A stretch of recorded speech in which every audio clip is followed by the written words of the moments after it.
Can you retire just on Social Security? Yes! Easy! And I'm going to show with it, man. I cannot wait to do this one. This could be awesome! Awesome! If you're sitting there thinking, I don't have any money, how can I retire? I'm going to show you, my friends. This is simple. You're going to be just fine. I'm telling you right now. So don't forget to subscribe down below. Sorry about my voice. Like I said, I did a video earlier this morning.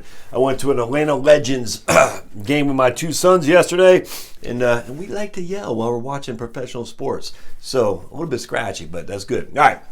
So the premise here. You got $60,000 of income. That's what you're making. All right. So we got two different scenarios. We're going to say Jane's got $60,000 this one. And then we're going to say Jane and John have $30,000 each. All right, so there's two things happening here, two scenarios. One is just Jane, and she's working, John's staying at home. The other is Jane works and John works. They both make $60,000. They make $60,000 total. So their household income is $60,000. And they say, man, I don't have any savings because we got to raise the kids or blah, blah, blah. And they're like, I'll never be able to retire. And they're just despondent. They're walking around life like this. And they're like, oh, this is the worst. No.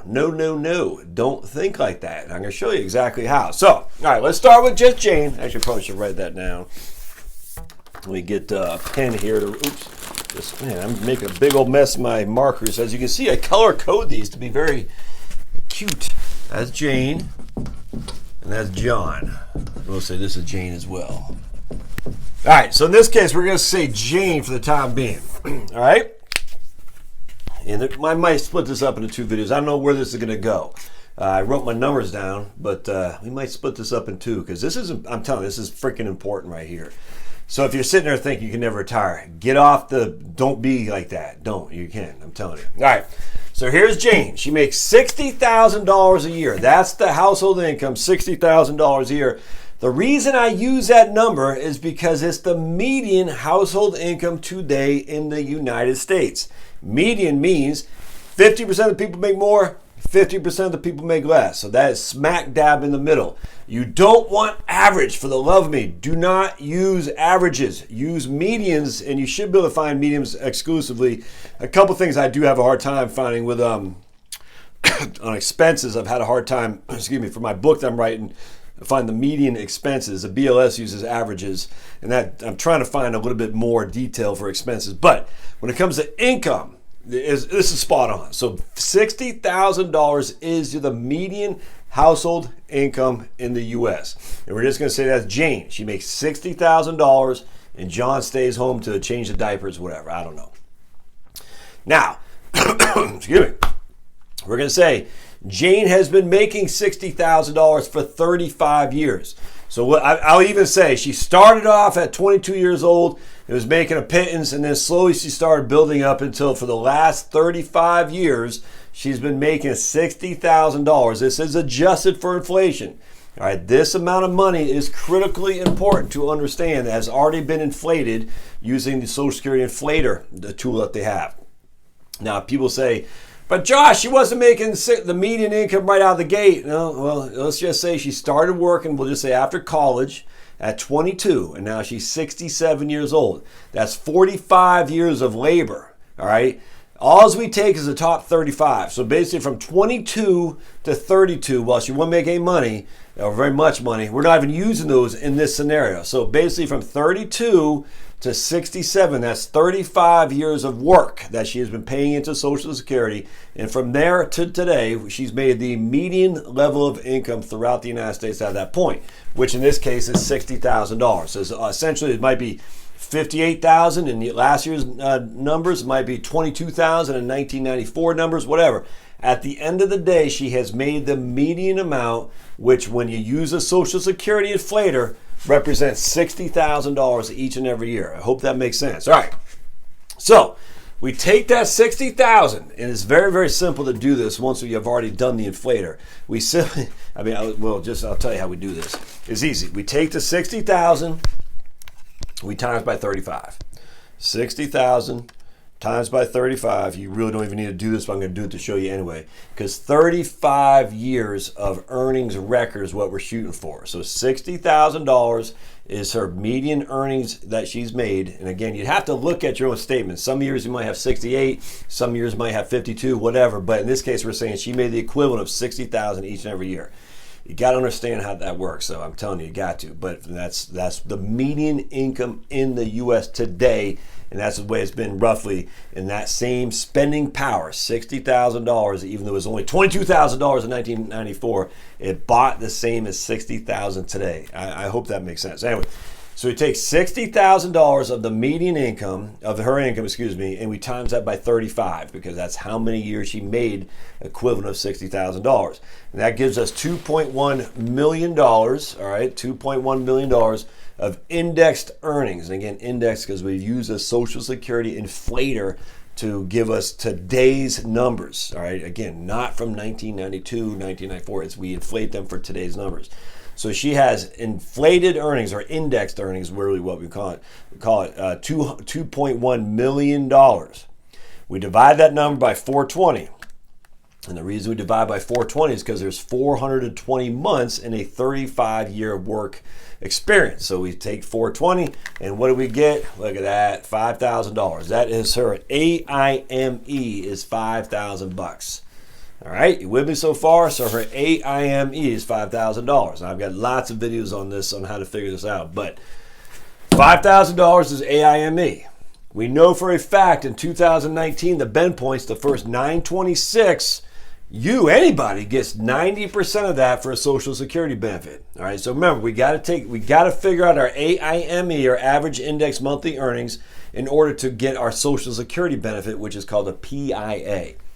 All right, so she has 833. So the first $926 of her AIME, she gets 90% of that as a benefit. So that's $833. All right.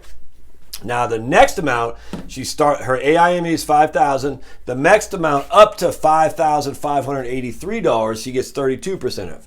Now because she doesn't go beyond 5,583 in terms of her AIME, we simply take 5,000, subtract from 926, and that gives us, hold on just a second, 5,000, I'll just do it so you can show. Subtract from 926 because we already got paid for the first 926. And that gives us 4,074 as a second bend point. 4,070.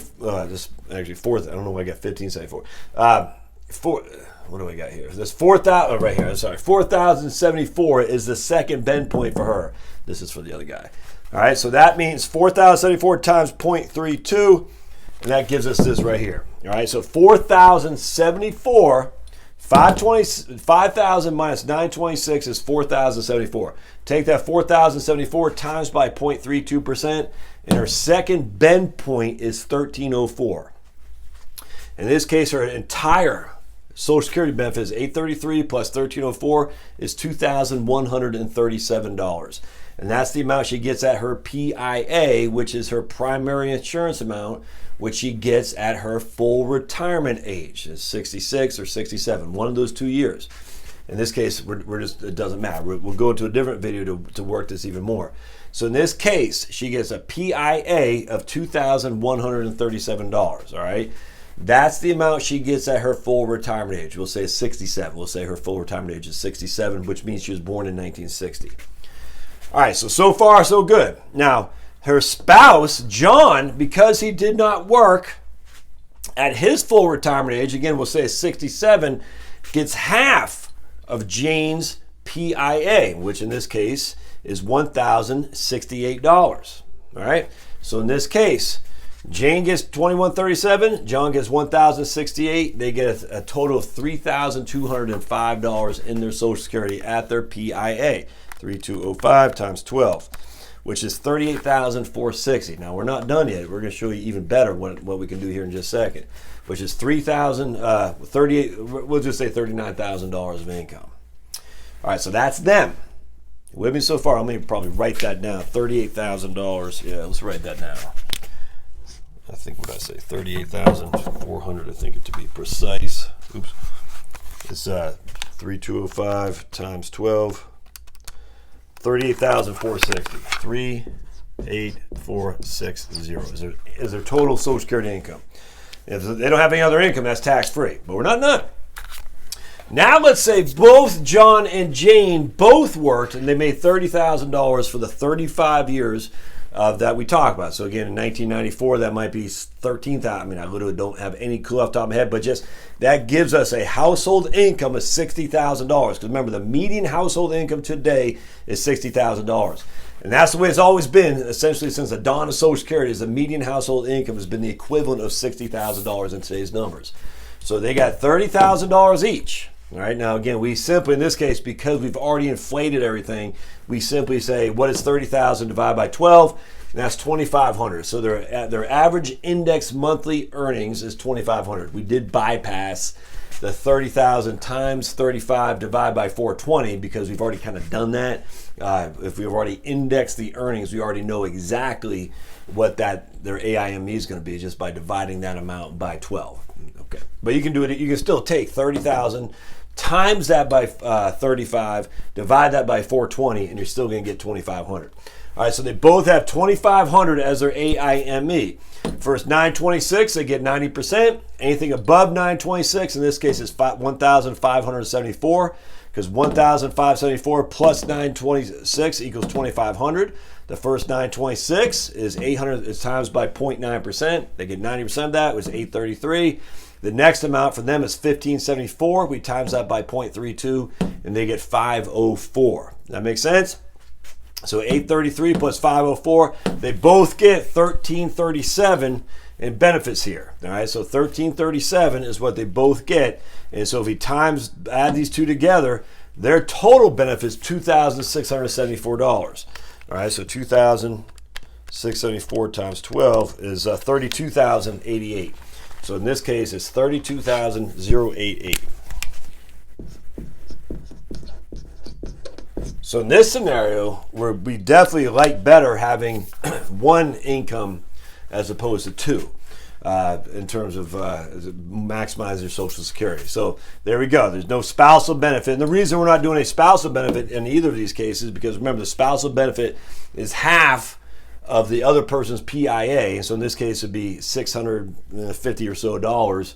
It's not, you're not gonna get a spousal benefit because it's less than your own benefit. So in this case, having these two workers hurts their income for sure in terms of Social Security. But at the end of the day, that's only $60,000. So it gives us something to think about. So, all right, let's keep going. So now we're going to take a break. I'm going to show you, going back to these scenarios for both of them, what we can do to retire simply on without having any income at all. So stay with me. We'll see you here in just a second.